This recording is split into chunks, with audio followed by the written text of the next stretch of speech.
Morning, everyone. Good morning, Ainsley. How are you? Good morning. Doing well. How are you? I'm good. I'm good. And it is about providing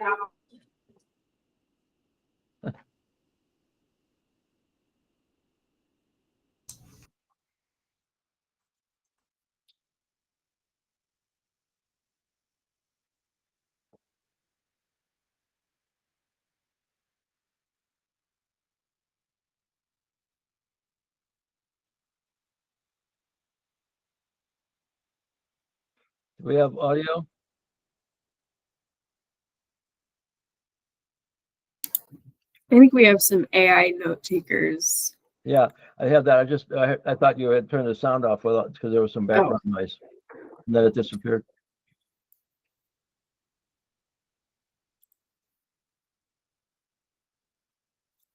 Perfect. We're just waiting for 11 commissioners so we can have quorum. I think we have 6 right now.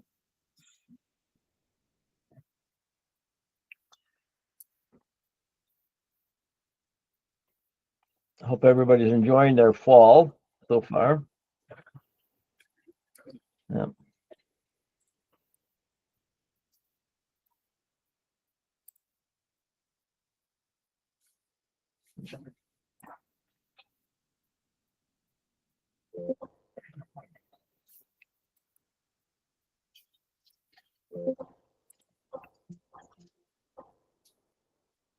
Okay.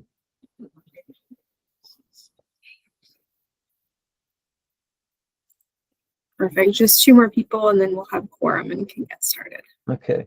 Great.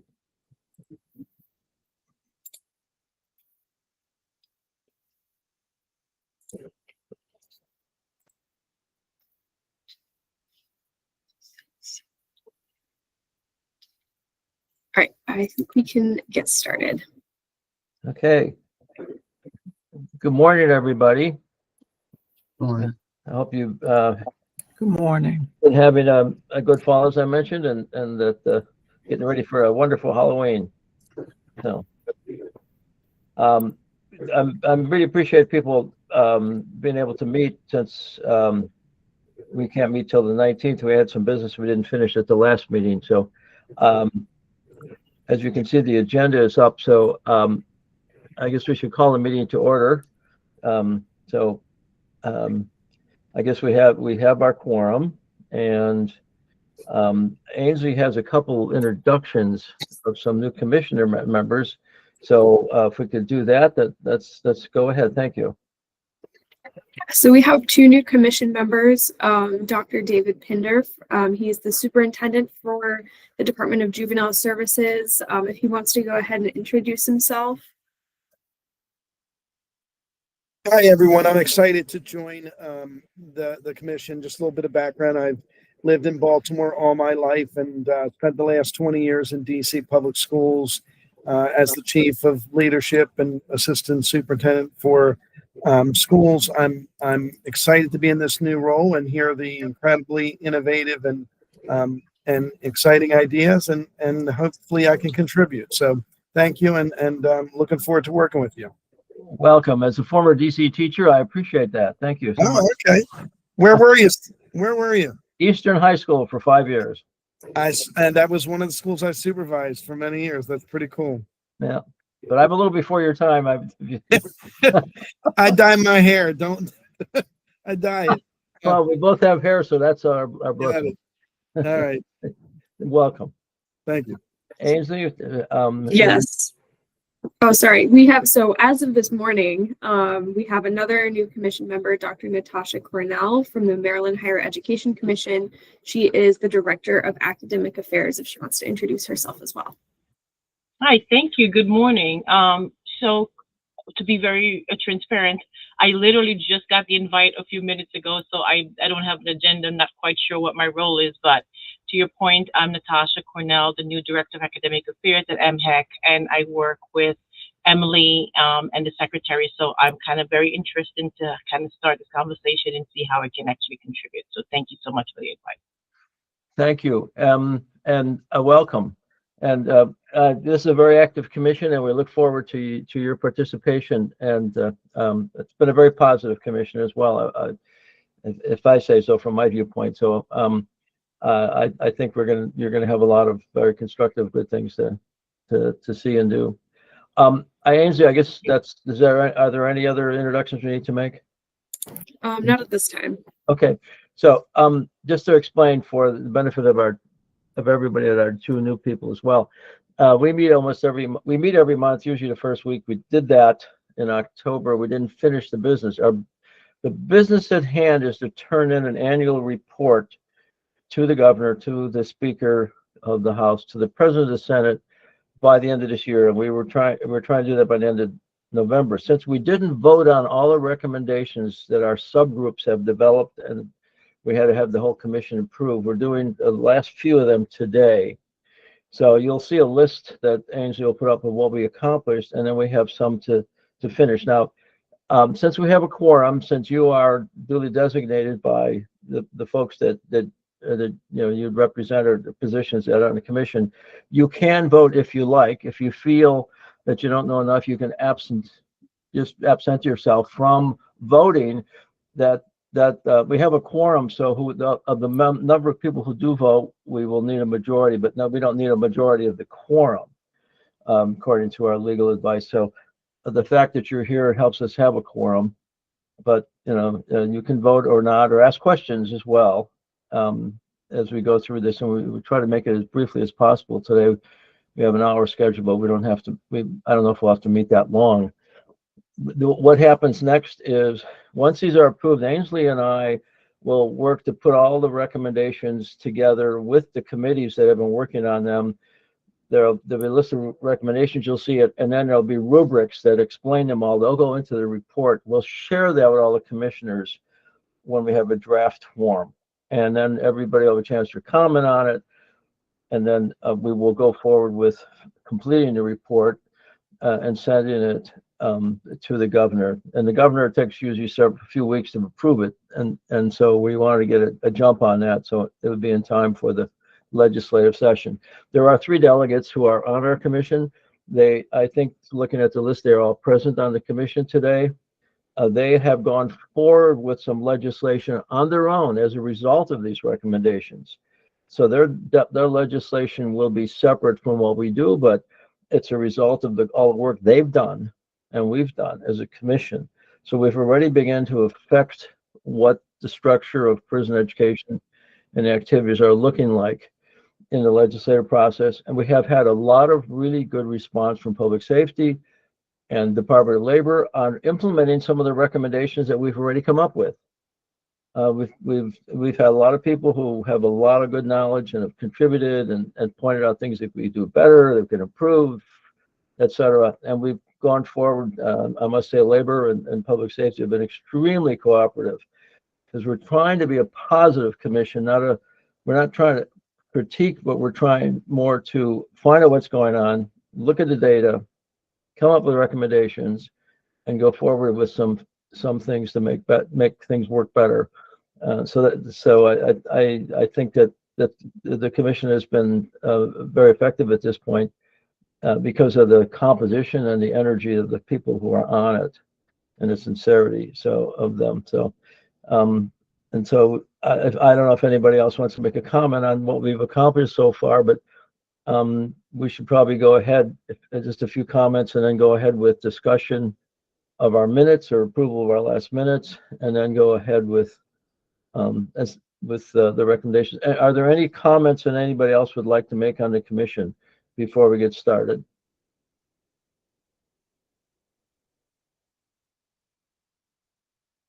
Okay. Some people can are putting comments in the chats already too. So, Ainsley, you want to take us forward on the minutes, please?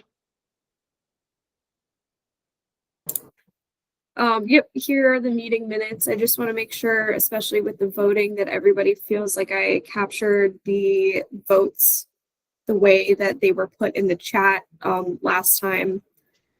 But other than that, they're standard meeting minutes.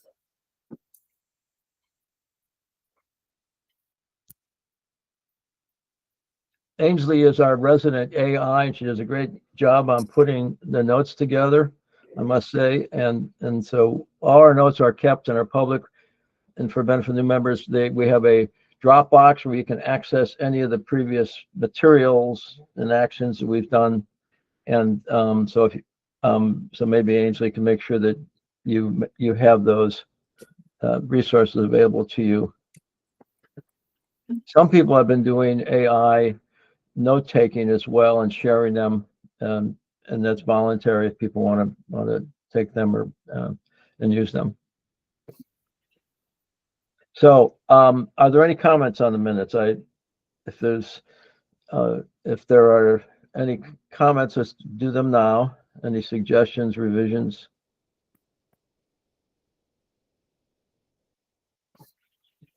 Hearing no comments, I make a move for accepting the moments. Do I have a second? For accepting the minutes, do I have a second?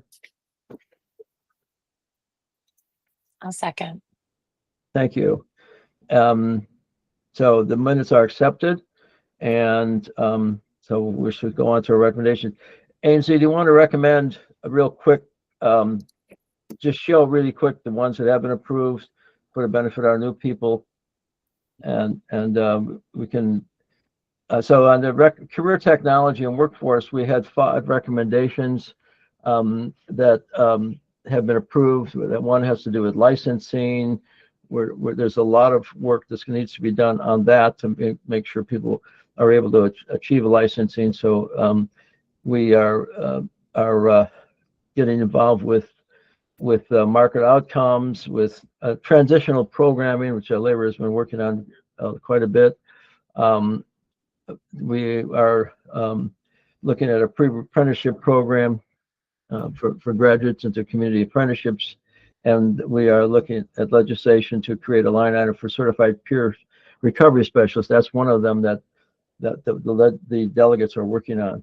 On the higher education list there, if they're going to scroll that up, Ainsley, if we're supporting what's already existing, so we're not trying to create new things. We have a great statewide support system for colleges providing higher education programming. We have another legislative issue that we recommend that some of the delegates are taking up to allow incarcerated students to access state scholarships that already exist, but they are not. It's not that they're excluded, but they're not particularly mentioned. And the same thing with tuition waiver programs for students that is similar to homeless and foster care students. We have legislation that will probably go forward there. And then we have a continuing assessment of challenges and solutions. Space being one of the things that that work group came up with on higher education. I must say that we have as a result of all the work that people have been doing, Doucher is just opening 2 trailers at the women's facility for full-time students, which is the first. And so we're looking at other space issues elsewhere. Adult basic ed, we really worked hard with labor on the data dashboard and collection and production of data for performance indicators to really update that. And labor is debuting, working with Department of IT Department of Public Safety, a much more extensive, I should say, and open set of data that we can look at to measure what's going on and to see where we might make some improvements. We have there's an issue here on recommending more current capabilities for correctional data analysis needs and commission. So we are working on that. So that's what got passed. And what we did not get to are the following recommendations. And so we're going to go through them one at a time and then ask for a vote. There has been work behind the scenes by work groups. We've had, for the benefit of Natasha and David, in addition to the commission, we have 3 work groups, which you've just seen: higher ed, adult basic ed, GED, special ed, and career technology and workforce development. 3 groups. Some of them are peopled by commissioners, and some of the members that are on that group have been appointed by the commission, and they were part of an advisory group to the governor that already existed. So these people, these three groups have been the people doing the grunt work behind the scenes for the commission. And so these are the results. These last items are the results of their work that we're going to vote on. So the first one, Ainsley, do you want to read that? And then I want to have comments from anybody and before we, discussion before we do any voting. Of course. So recommendation 1 is empower the commission to create a school board or system model to oversee adult correctional education that includes the Maryland State Department of Education, Department of Public Safety and Correctional Services, Department of Labor, and Maryland Higher Education Commission. To make this clear, we are recommending that the commission in the next year basically will create a model, and we would do that through research and discussion with everybody involved. But it comes from the issue, I think that we have like three silos going. We have higher ed, we have adult basic ed, GED, special ed, and we have CT and workforce development. And we don't really have anything, we don't really coordinate that within public safety and labor very well. And Maryland Correctional Enterprises has some stuff going on. So we would like to gather all these groups and create a board above them that represents these groups and other interested groups, people that ought to be involved to coordinate this whole effort, so that we don't create things going on in one place that nobody knows what's going on, and it bumps into something that's going on somewhere else, and which we think has happened to some extent. And so this is a model that exists in a lot of other states. I think Juvenile Services has put together a little bit of model with their school system that David Pinder is now superintendent of schools. We have a school district, so we may go that way with this model. But we need to empower the commission to look at this in the next year and come up with a better model, which we would then go forward with possible legislation or whatever we need to do. So that's basically it in a nutshell. Any comments, please?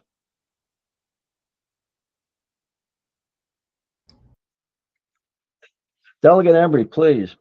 Hello. I thought from our conversation, but maybe I'm misremembering, it was more of an evaluation of the model versus empowering to create. But well, we've ended up with the word create okay. Because Delegate Pastor, I think she's on, Okay. not like the term studies and things, and she wanted to have something. Evaluate would be more of a study kind of, but maybe Delegate Pastor has a comment. Sure. I agree with Delegate Embry. I just think that we do need to say something other than studying how to create a school board system model. The important piece is that we are trying to develop this model, that we're looking at what a model would look like. It really is a study to process, because we have some things already in place in the state, and certainly labor under education and some of the things that public safety are doing, but particularly education coming under labor, have outlined some things. So it's no need to try to reinvent the wheel. What we're trying to do is pull it all together, as you said, Stephen, to pull silos together. So I don't know what the word is anymore. The more I read, the more confused, well, not confused, but concerned about what the word is. Maybe we can get around study, but we do have to take a look at what each entity is doing and process how we come up with a body that can pull it all together, which in fact is similar. And I'm looking at what was done with the juvenile school board. And as I recall back, that was pretty much how it was formed. But I don't see, but there was absolutely nothing happening for the juvenile centers, whereas here we do have some things going. So just to clarify what Delegate Embry said and what you said, Stephen. Maybe I didn't clarify.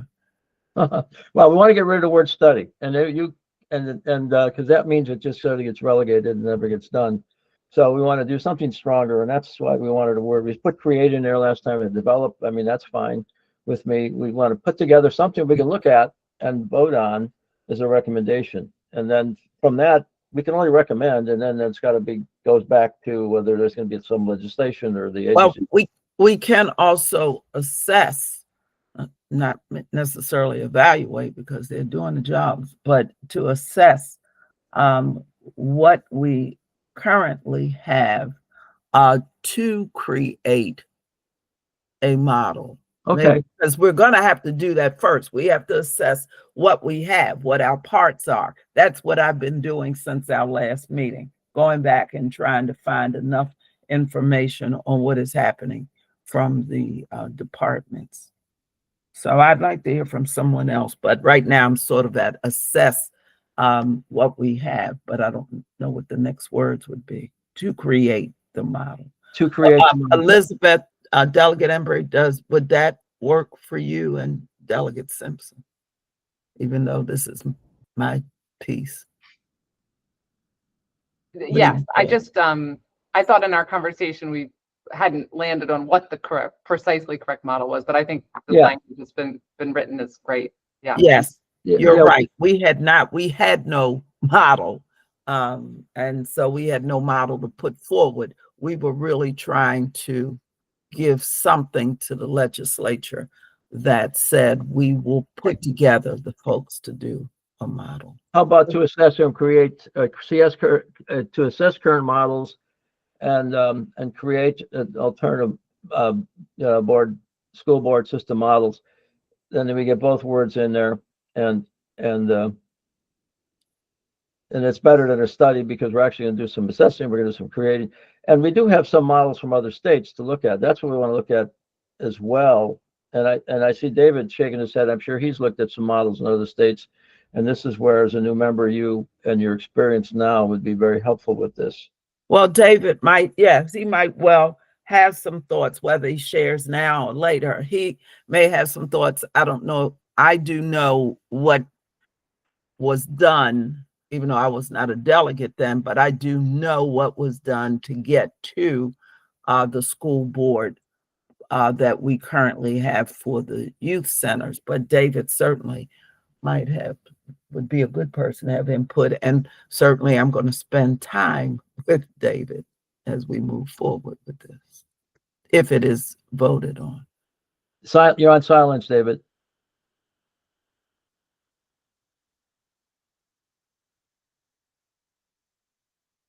Still can't hear you.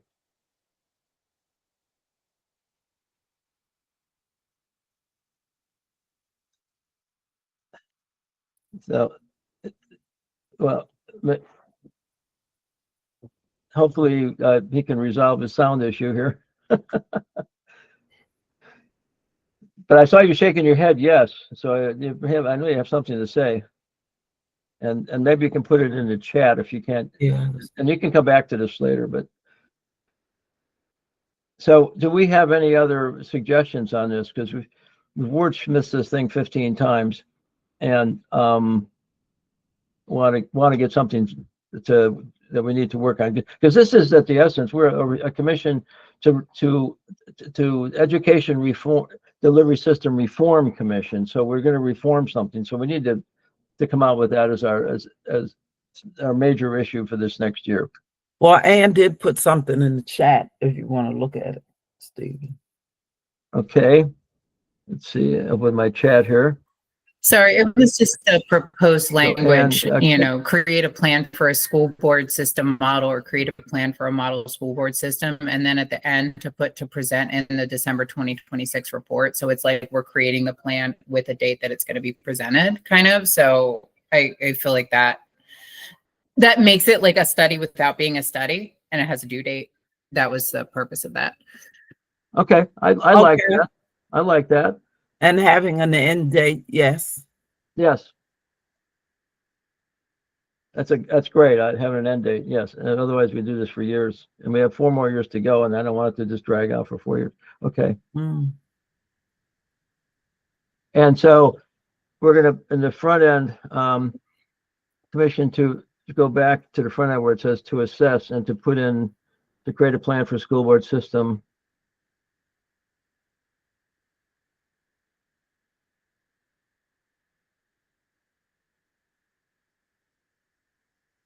And I'm fine with that if everybody else is.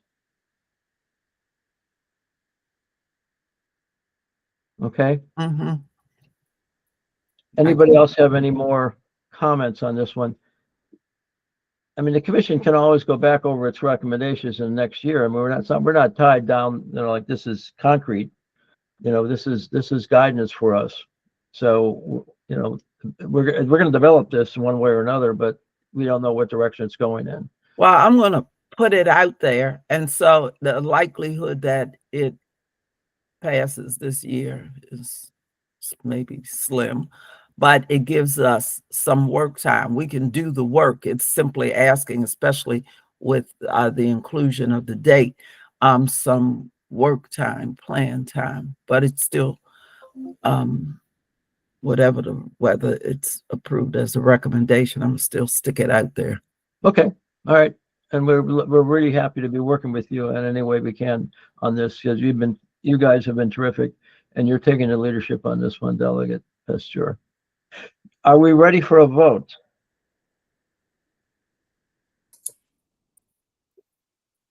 Yes or no? I guess we can. So Yes. what's the best way to do this again? We say if there are any no's, and then we go from there. I think it would be best if everybody put their vote in the chat so I can tally them up and we have a record of it. If you are going to abstain from the vote, it is helpful for me if you put abstain so I can see that. So if everybody wants to put their vote in the chat, that would be helpful.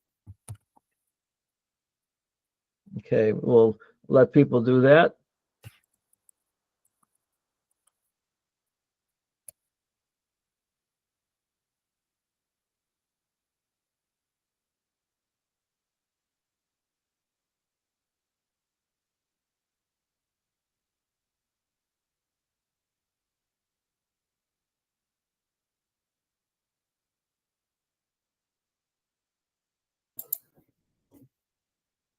All right, Dr. Stir, if you want to vote as well. Yeah, I will. I want to see.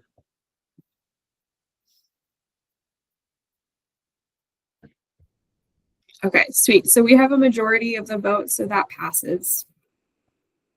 Well, I thank you all, because that gets to the heart of what we're all about. And again, I want everybody to look at this as a positive thing. Just as a little background, we have said over again that we are not looking to eliminate anybody. We're looking to pull people together in a more positive team effort. And all the visits we've made to the prisons and all the interactions we've had with public safety and labor as the 2 major providers here have been positive. And as we go forward, we've had a couple of bumps here and there. We always, got through them pretty quickly, and I think in the end with support from everybody. So I want to make this commission to continue its positive work in any way I can. And so I thank you for this.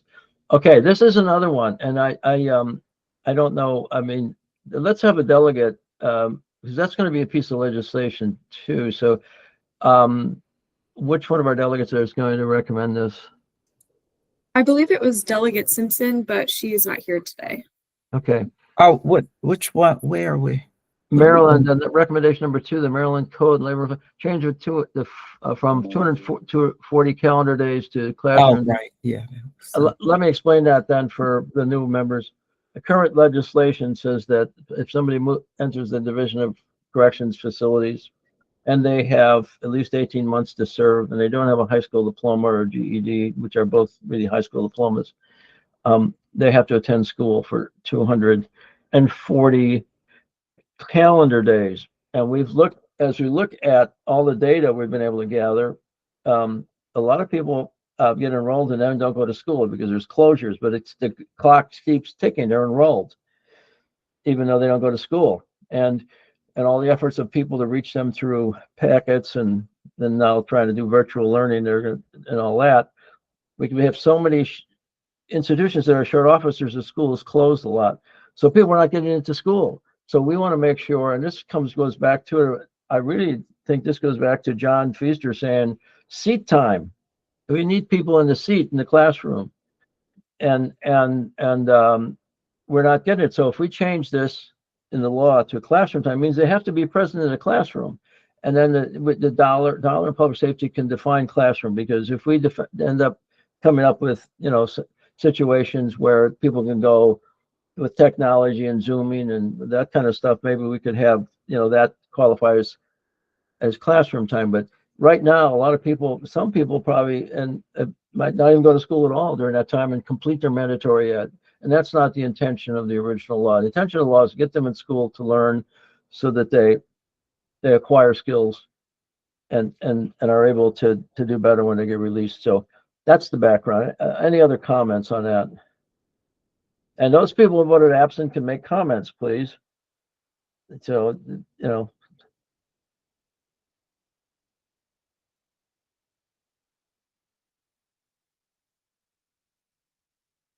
ahead, Andrea, I should say. Thanks. I just have a question, and I'm not in this work group, so maybe this was discussed, but 240 calendar days, I'm sorry, changing it to 240 classroom days. Right. Is that the expectation that a student will be in a classroom for 240 days? That was the expectation. Yes. I ask that just because that's longer than a student would be in a classroom in the outside community. Is that correct? Where I think it's 180 days, or? It used to be 180 days, then it was changed to 240 by public safety about 5 sessions ago. Actually, no, it was changed by labor about October of 2021. The change was made. Well, Secretary Green supported it and pushed it, and that's why I said public safety. So it was really a joint effort. As I remember having those discussions in the hallways about that with him and some of the other legislation. But it was jointly supported is the main thing.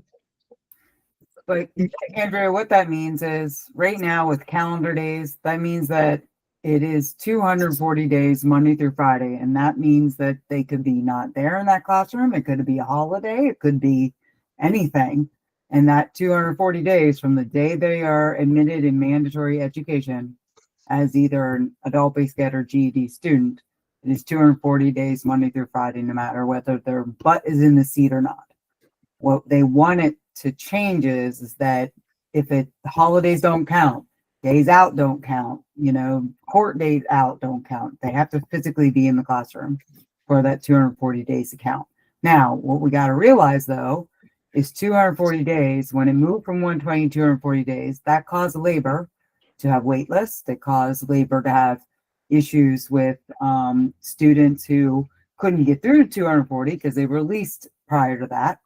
So even with it being 240 calendar days, and labor's can attest to there are some challenges there. So if you move it to classroom, that might exacerbate those challenges. But it's kind of a give and take, what for another. What do you do, And also the academic coordinator for labor is on the call. I don't know if he wants to make a comment about any of that or not. Pat,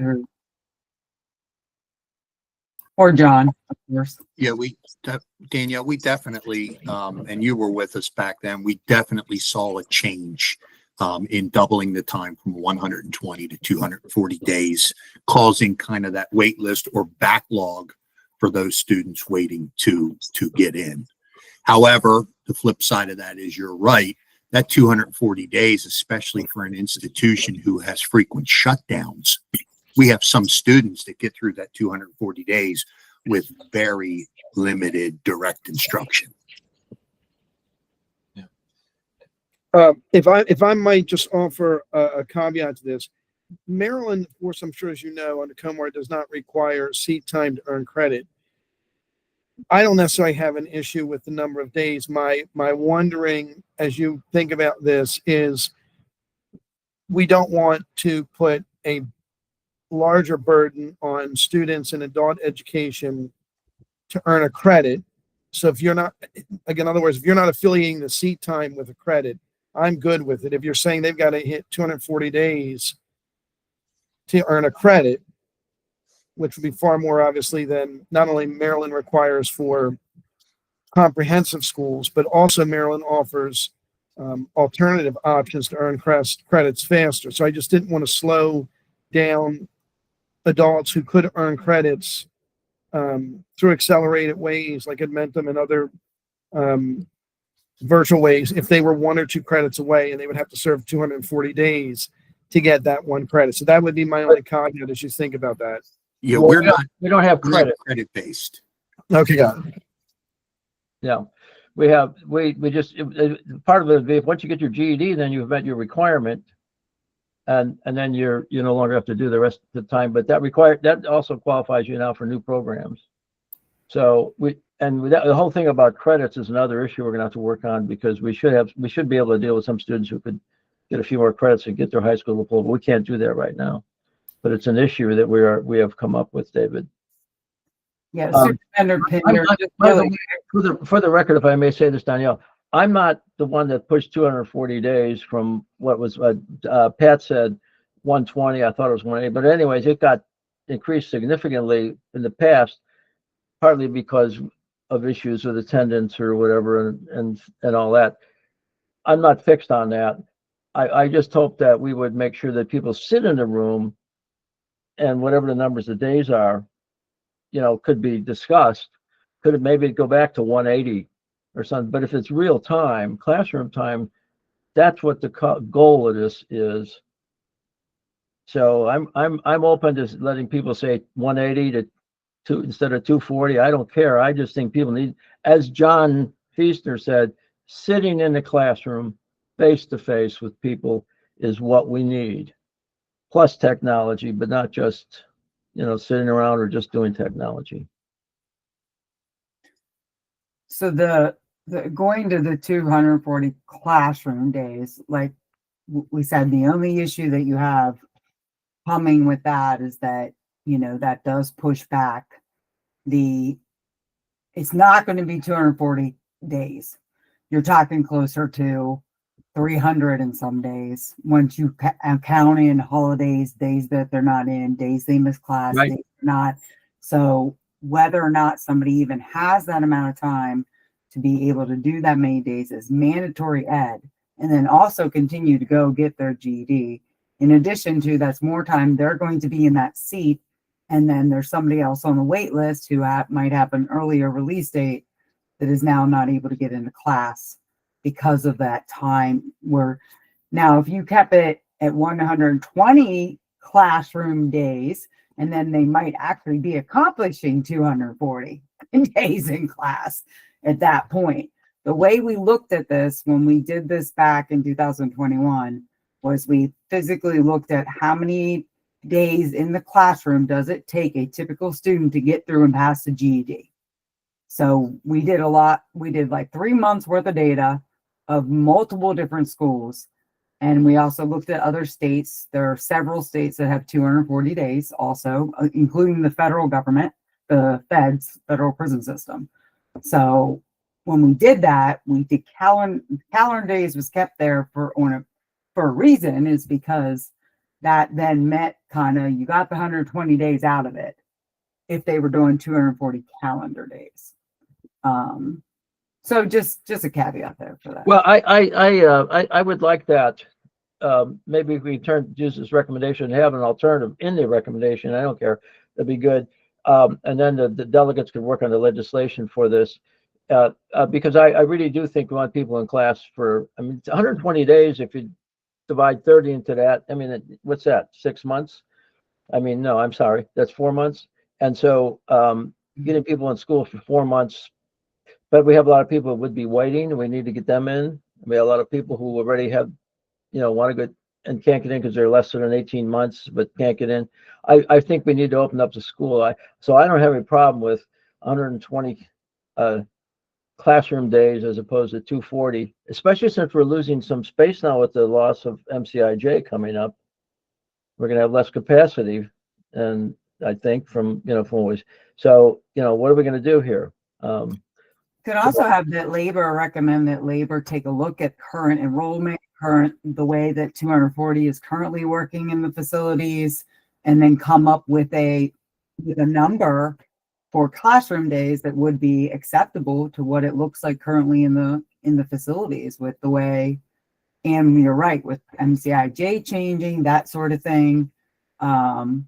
That could be put onto labor and with, and we'll be there to help out whatever you need for numbers or data to examine what is that appropriate time, with the current enrollment and the current number of facilities that we have, the number of shutdown days, looking kind of all that right now, because that was back in 2019, 20, before COVID that we looked at that. So things change, so.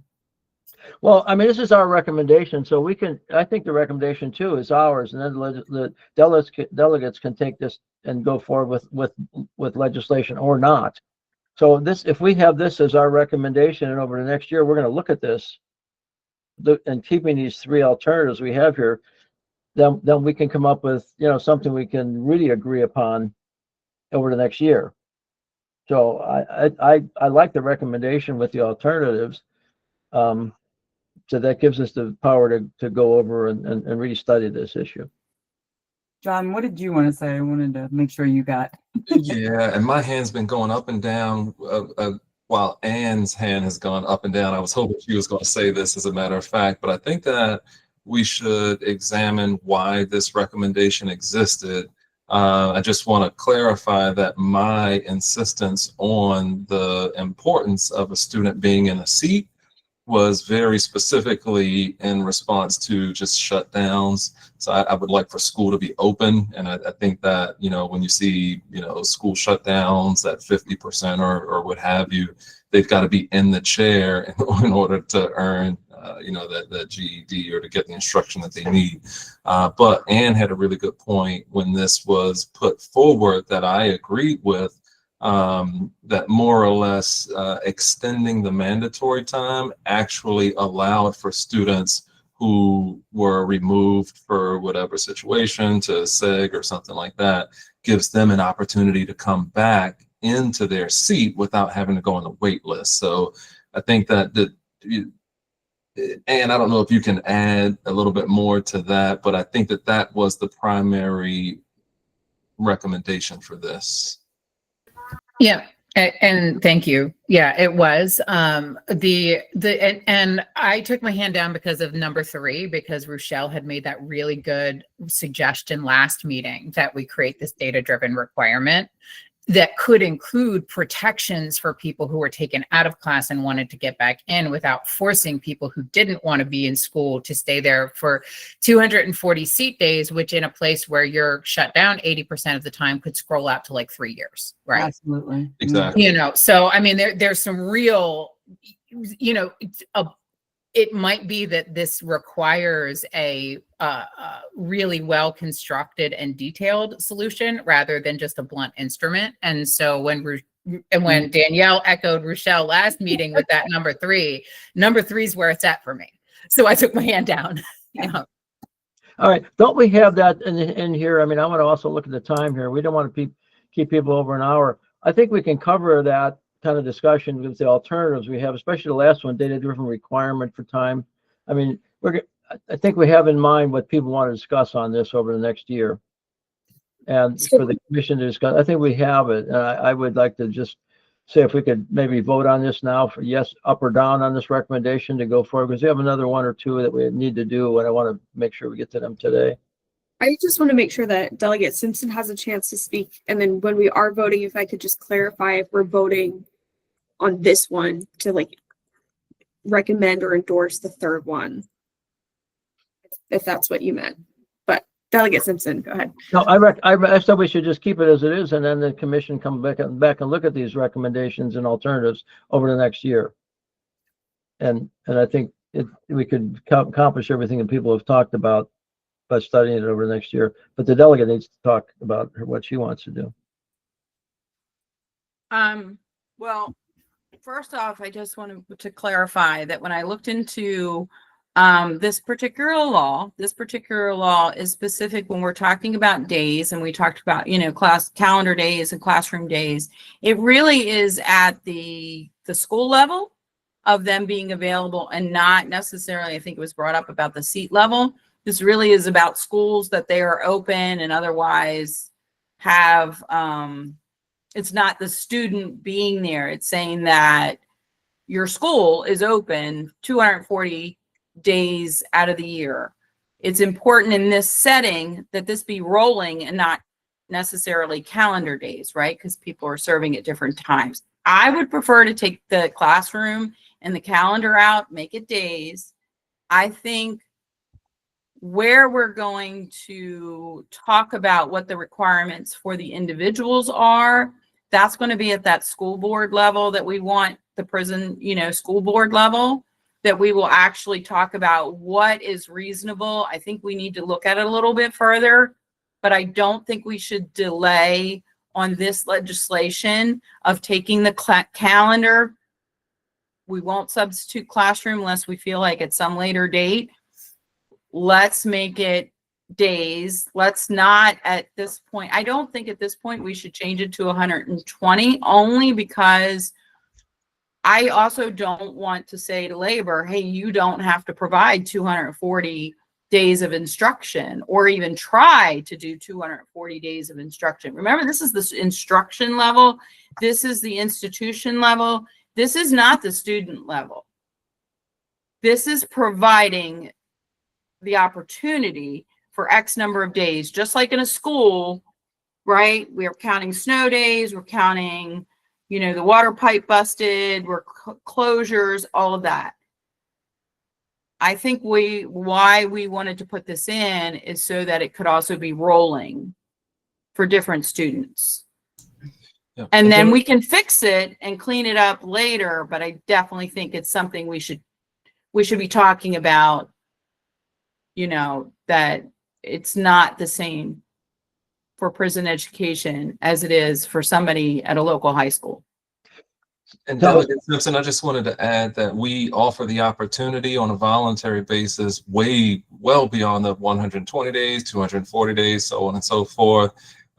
This mandatory piece is really just it really only applies to the ones to the incarcerated individuals who do not want to participate. All of those who want to participate, by and large, have an opportunity, outside of wait lists and things like that. But we do provide the opportunity to go as long as needed to get the credentials that you need based on the level that you come in.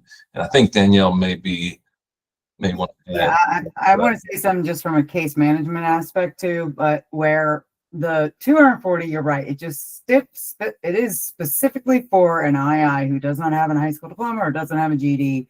They just got incarcerated in prison, and we're saying you have to do a minimum of 120 to start. They can stay in for 300, 1,000, however many days it takes them to get their GED after that. We're just saying that this is the minimum. And what we saw was at 240, if we can get them to stay in for that 240, typically they get near or at GED level. And then at that point, they don't want to drop out because they are so close to getting their GED, they're not going to drop out at that time. That's why we moved it from 120 to 240 days after looking at all that data. Yeah. So it is just specifically for mandatory education of people who do not have their high school diploma or GED. And then once they hit that 240, it's voluntary at that point. They can either stay in school, continue, get their GED, or they can voluntarily leave. But also from a case management aspect, if you take away calendar and you take away classroom, our case managers are not going to know what you mean by how many days they are to stay in school. Or so any case manager could say, oh, that just means Monday through Friday, every day of the week. Once they do that 240, whether they're in the classroom or not, we're taking them out. They're done with their mandatory. So we really need to have a very specific, what does that mean? So that our case management understands what that is. All right. So I think, so we captured what we need here. And then Delegate Simpson, you can go forward with legislation. And then Ainsley just took a whole bunch of stuff out. I don't know what we have now. We're looking at the last one there, data-driven requirements for time is changing. Are we doing the third one there? Is that what we?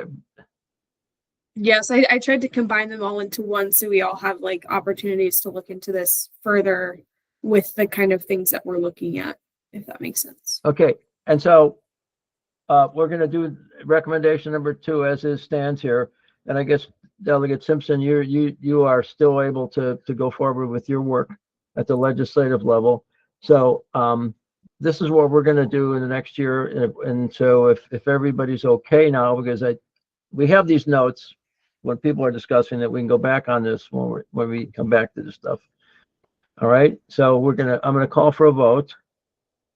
So do I have somebody that recommends that we adopt this recommendation? Somebody, please. I think somebody needs to decide what the recommendation actually is. You've now made it everything under the sun, and we don't typically do legislation that says it's this or that or this or that. So what? Is the recommendation just to do the data-driven, to examine it from a data-driven way to figure out which one we want to go with? Is that what that means? I think we should I wouldn't take out such as changing it. I just change from 240 calendar days to classroom days. And again, I just want to reiterate that making that change could result in students being in school for 800 days. Yeah, Again, I'm not sure if the commission, we have enough information yet to actually make that recommendation, because there are pros and cons. And again, I don't think we spent a significant amount of time discussing this one specifically. Right.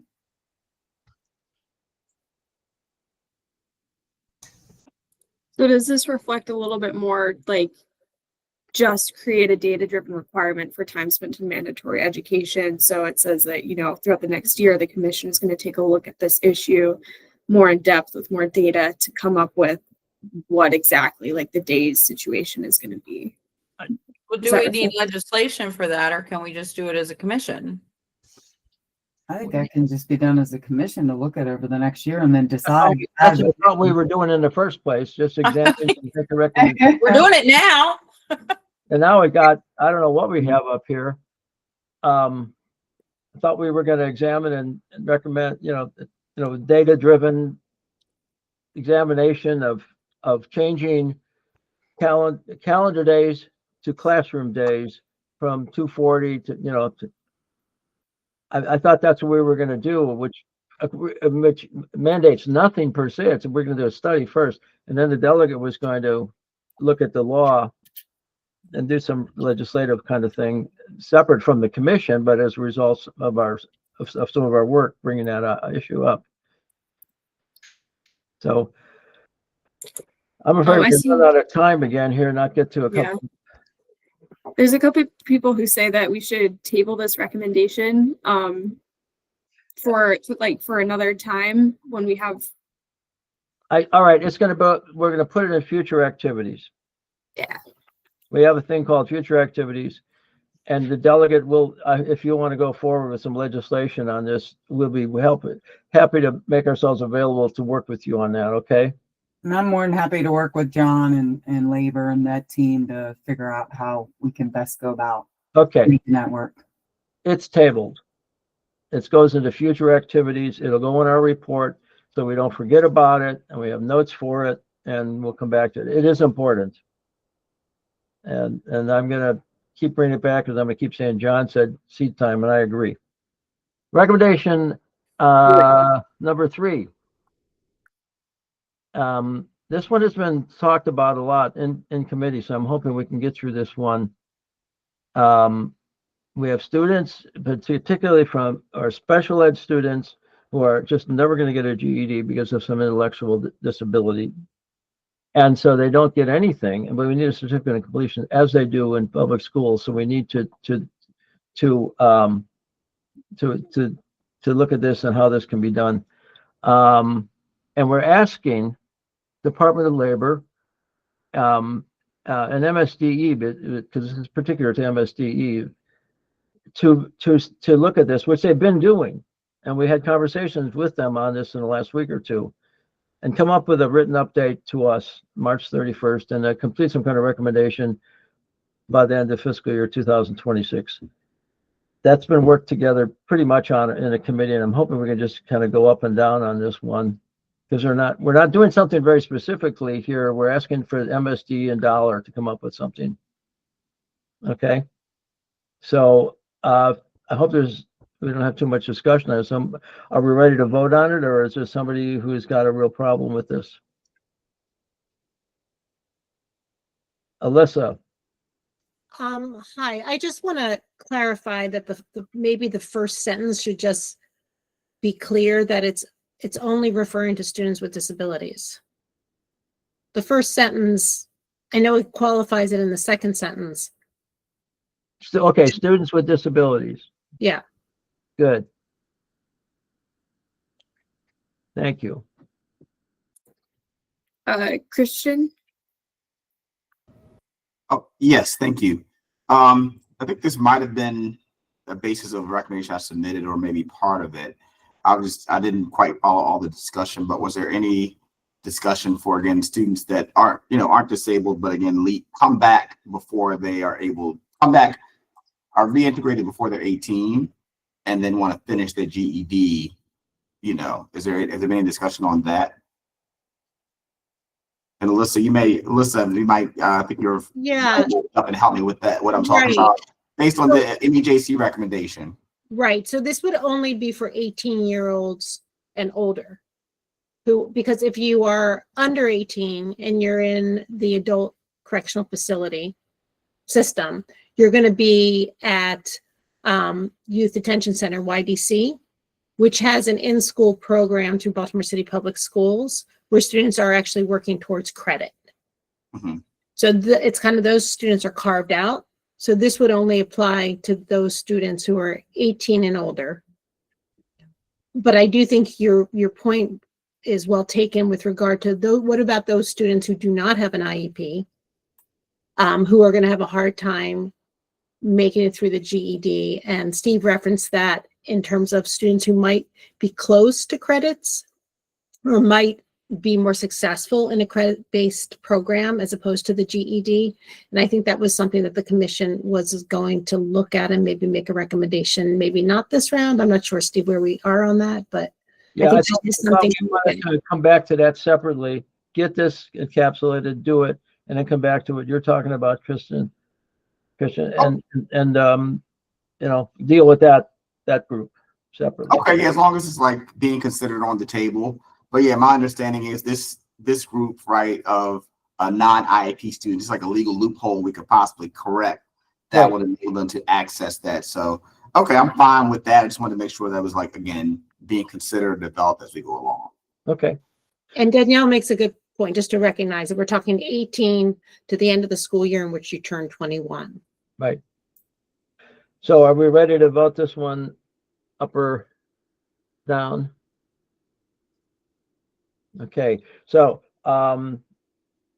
so I guess we'll do again, like vote on in the chat room, or Ainsley. So if we could do that, we may be going a few minutes over, so I hope we can hold on to everybody after 11 for a quorum.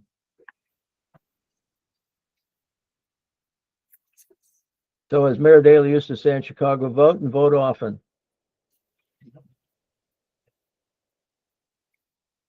Okay, it passes. We've got a majority. So So we will definitely come back to those other students that Kristen is talking about.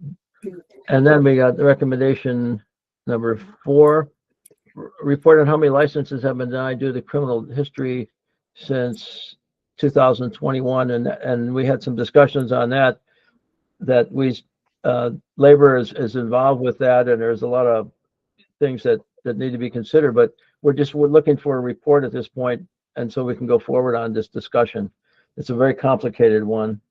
But we want to follow up on that because a lot of people are being denied license. Some people are being denied licenses by various boards. We're not really, we want to do some future activities here on this.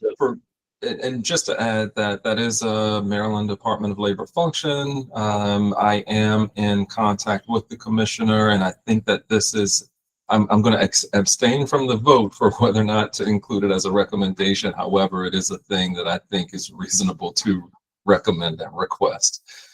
Yeah, and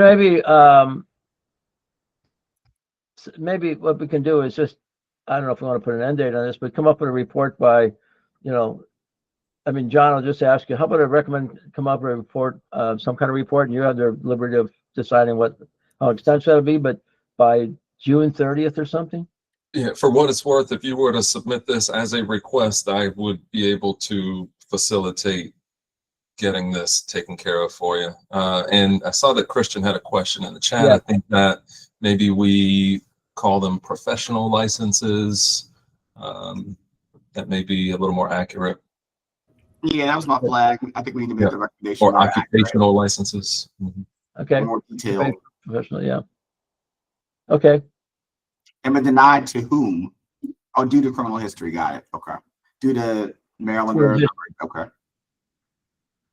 All right. So are we ready up and down on this one?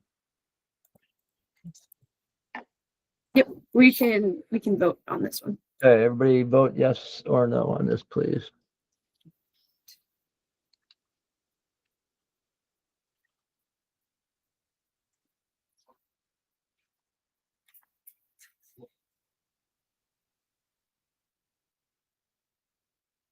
All right, that passes. We're good. Okay, here's another one. This came up very strongly at the women's meeting that we had, MCIW, from case management. We're talking about students who aren't mandatory, but would like to go to school. They don't have 18 months and all that. Or they don't go to school because they've got other things that they might want to do instead because there's not an incentive to go to school. And so case management was saying that we need some better incentives to get people in school. So we want to examine the incentives for participation in education for those who are not required to attend. So we it comes to things like pay comes up a time off of sentence, good days, etc. So we want to look at all that. This is wide open, but we just want to open up a discussion on this and go forward. Because you can mandate people to go, but then you want people to go who need to go, who aren't mandated, and this is what this is about. We don't know exactly where we'll go with this, but we want to open up this discussion for future activities. So it's just, I think it's a really simple up and down. We want to look at incentives and examine them. Is that okay? Yep, let's vote. Okay, so want to do a yes or no on this again?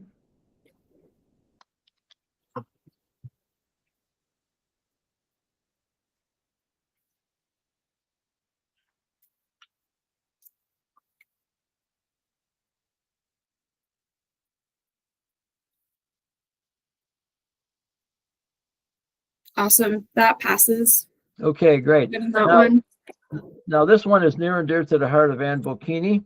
So I would like just to give her a minute to talk about this really quickly, and then hopefully, we'll be able to vote on it. So Ann, would you please? So a fiscal mapping project is kind of taking stock of all of your sources of funding, looking for additional sources of funding you might have, looking at how funding is utilized to make sure that every department is receiving the maximum amount of funding that it can, and creating kind of a map that you can use to build your strategic plan. It's usually an ongoing project. And if you want to see a nice version of one that Maryland has done over the years, I will drop one in the chat. It's a very useful document that will allow us to It kind of as well give us more resiliency as funding may fall out in certain places in the federal sphere to allow us to identify other private and state and alternative sources of funding and see what's threatened and how we can fill in the gap. So I kind of tried to do that really fast because I know that there's not much time. Hopefully that's enough. But if you have any questions, let me know. I hear your little baby there voting and cheering it on back in the background there. Yes.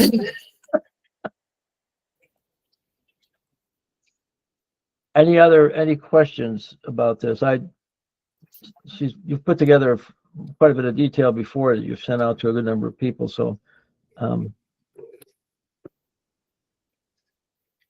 are we ready to vote on it? I think people already are. So. Oh, they're already voting. Okay. Yes. Okay. Everybody knows the drill. Tell us when we're.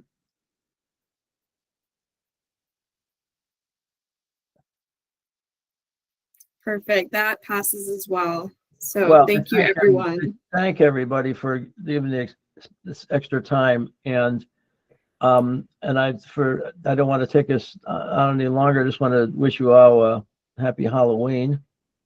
And I will be gone for a couple of weeks, but I'll be checking emails. I'm going to Italy for an immersion program in Italian. And so they do celebrate Halloween there. So I'm not going to bring a costume. Maybe I'll buy one there. But I do appreciate everything. And are there any other comments that people really need to make? I just want to say thank you. Yes. Ooh, I don't know whether my hand is really up or not, but. Go ahead. Okay. Did I miss the recommendation, or did we knock off the recommendation about the peer counselors? Or was that never a recommendation? We had that in our discussion, Stephen, with the delegates. Was that not a recommendation and we just talked about it when you met with us?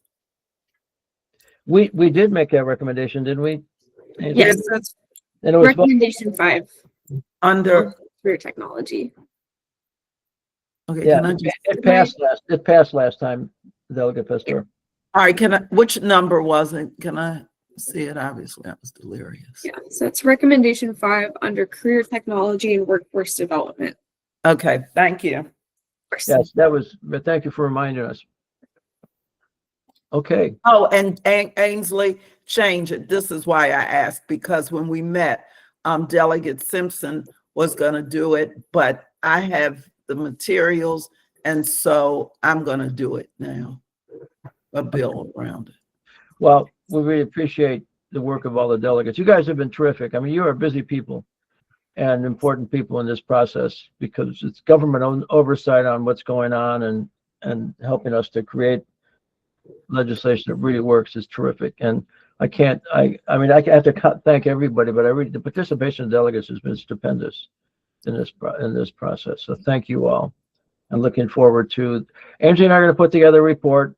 We're going to give a back draft, and we'll come into some of you people for clarifications, what have you.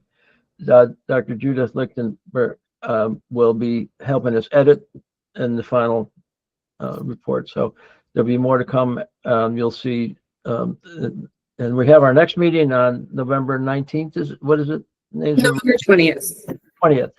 November 20th, we will meet again as a commission. And so we'll probably have a draft kind of thing put together, working on that for you all. So with that, I really thank you all. I thank our new members for joining us and for voting, and looking forward to your participation and everybody's. So that's it, I guess. So do I have a recommendation for adjournment? Don't everybody? Let me know if there's anything I can do to help. Absolutely. I know that's a lot of stuff to pull together. Anything that I had any research on or anything. All right. Absolutely. And I just want to throw in to David Pender, you need to be my new best friend. Okay, so we'll be in touch real soon, like probably today. Thank you. Absolutely. Please. I have so much to talk with you about. Thank you. David, be careful what you recommend. Oh, wait a minute. I'm a warm and fuzzy kind of person. You are, and I appreciate being one of your good friends too, so. Thank you. Thank you all. And the recommendation for adjournment? Please? Anybody? So moved. I Thank you. recommend adjourn. Thank you. So adjourned, and we'll see you next month. Thank you all. Bye now. Great. Dr. Stir, are you able to stay on for a second? Absolutely. And